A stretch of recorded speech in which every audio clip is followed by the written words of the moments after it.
ನಾವಿಕ ಸಿಂದಬಾದ್ನ 7 ಸಮುದ್ರಯಾನಗಳು ಕತೆಗೆ ಸ್ವಾಗತ. ನನ್ನ ಚಾನಲ್ಗೆ ಸಬ್ಸ್ಕ್ರೈಬ್ ಮಾಡ್ಕೊಳ್ಳಿ, ಲೈಕ್ ಮಾಡಿ, ಶೇರ್ ಮಾಡಿ, ಕಾಮೆಂಟ್ ಮಾಡಿ, ಬೆಲ್ ಐಕಾನ್ ಒತ್ತೋದನ್ನು ಮರಿಬೇಡಿ. ಬಹಳ ಹಿಂದೆ ಬಾಗ್ದಾದ್ನಲ್ಲಿ ಖಲೀಫ್ ಹಾರೂನ್ ಅಲ್ ರಶೀದ್ ಆಳುತ್ತಿದ್ದಾಗ ಅಲ್ಲಿ ಸಿಂದಬಾದ್ ಹಮಾಲ್ ಎಂಬ ಒಬ್ಬ ಬಡ ಹಮಾಲಿ ವಾಸವಾಗಿದ್ದ. ಅವನು ಕಷ್ಟಪಟ್ಟು ದುಡಿದರೆ ಮಾತ್ರ ಅವನ ಸಂಸಾರಕ್ಕೆ ಆ ದಿನದ ಊಟ. ಒಮ್ಮೆ ಒಂದು ಬೇಸಿಗೆ ಕಾಲದಲ್ಲಿ ಮಧ್ಯಾಹ್ನ ಸಿಂದಬಾದ್ ಒಂದು ದೊಡ್ಡ ಮಹಲಿನ ಮುಂದೆ ಹಾದು ಹೋಗುತ್ತಿದ್ದ. ಅವನ ತಲೆಯ ಮೇಲೊಂದು ದೊಡ್ಡ ಹೊರೆ. ಸೂರ್ಯ ನೆತ್ತಿಯ ಮೇಲೆ ಸುಡುತ್ತಿದ್ದ. ಆಗ ಅವನಿಗೆ ಆ ಮಹಲಿನ ಮನೆಯ ಮುಂದೆ ರಸ್ತೆ ಬದಿಯಲ್ಲಿ ಗಿಡಗಳ ನೆರಳಿನ ಕೆಳಗೆ ಒಂದು ಕಲ್ಲು ಚಪ್ಪಡಿಯನ್ನು ಹಾಕಿರುವುದು ಕಾಣಿಸಿ, ಒಂದು ಗಳಿಗೆ ಸುಧಾರಿಸಿಕೊಂಡು ಹೋಗೋಣವೆಂದುಕೊಂಡು ಹೊರೆಯನ್ನು ಇಳಿಸಿ ಕುಳಿತುಕೊಂಡ.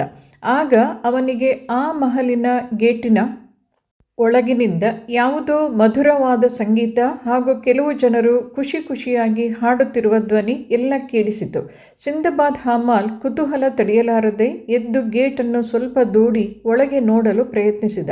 ಒಳಗೆ ಒಬ್ಬ ವ್ಯಕ್ತಿ ಒಂದು ಸಿಂಹಾಸನದಂತಹ ಆಸನದ ಮೇಲೆ ಸಂತೋಷದಿಂದ ಕುಳಿತುಕೊಂಡಿದ್ದ. ಅವನ ಸುತ್ತಲೂ ಕೆಲವು ಗಂಡಸರು, ಹೆಣ್ಣು ಮಕ್ಕಳು ಖುಷಿಯಾಗಿ ಹಾಡಿಕೊಂಡು ನೃತ್ಯ ಮಾಡುತ್ತಿದ್ದರು. ಎಲ್ಲರೂ ಬೇಕಾಗಿದ್ದನ್ನು ಕುಡಿಯುತ್ತಿದ್ದರು, ತಿನ್ನುತ್ತಿದ್ದರು. ಒಂದು ಬಹಳ ಸಂತೋಷದ ವಾತಾವರಣವಿತ್ತು ಅಲ್ಲಿ.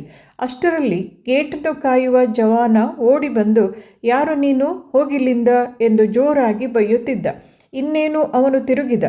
ಅಷ್ಟರಲ್ಲಿ ಸಿಂಹಾಸನದಂತಹ ಆಸನದ ಮೇಲೆ ಕುಳಿತಿದ್ದ ವ್ಯಕ್ತಿ ಅವನನ್ನು ಒಳಗೆ ಬಿಡುವಂತೆ ಜವಾನನಿಗೆ ಹೇಳಿದ.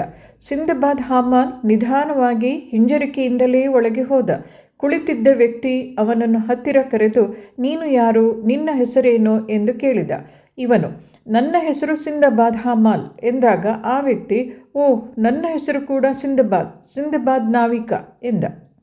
ತಕ್ಷಣ ಸಿಂದಬಾದ್ ಹಮಾಲ್ ನಿಧಾನವಾಗಿ, ನೋಡಿ ಸ್ವಾಮಿ, ದೇವರ ಲೀಲೆ ಎಂದ. ಏನಾಯಿತು? ನೋಡಿ ಸ್ವಾಮಿ, ನನ್ನ ಮತ್ತು ನಿಮ್ಮ ಹೆಸರು ಒಂದೇ, ಆದರೆ ನಾನು ಅತ್ಯಂತ ಬಡವ. ಜಗತ್ತಿನ ಎಲ್ಲ ಕಷ್ಟಗಳು ನನಗಿವೆ. ಅದೇ ನನ್ನದೇ ಹೆಸರಿನ ನೀವು ಎಷ್ಟು ಸುಖವಾಗಿರುವಿರಿ, ಎಷ್ಟು ಸಂತೋಷದ ಜೀವನವನ್ನು ಬಾಳುತ್ತಿರುವಿರಿ. ಇದು ದೇವರು ನನ್ನ ಮೇಲಿಟ್ಟಿರುವ ವಕ್ರ ದೃಷ್ಟಿಯಲ್ಲವೇ ಎಂದು ಕೇಳಿದ.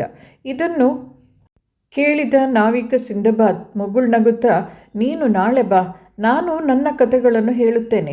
ಆಗ ನೀನೇ ನಿರ್ಧಾರ ಮಾಡು, ಯಾರ ಜೀವನ ನಿಜವಾಗಲೂ ಕಷ್ಟಕರವಾದದ್ದು ಎಂದ. ಆಯಿತು ಎಂದು ಇವನೆಂದಾಗ ಅವನನ್ನು ಕುಳ್ಳಿರಿಸಿ ಊಟ ಉಪಚಾರಗಳನ್ನು ಮಾಡಿಸಿ, ನಾಳೆ ಬಂದರೆ ನನ್ನ ಕಥೆಗಳನ್ನು ಹೇಳುತ್ತೇನೆ ಎಂದು ಅವನನ್ನು ಕಳುಹಿಸಿದ.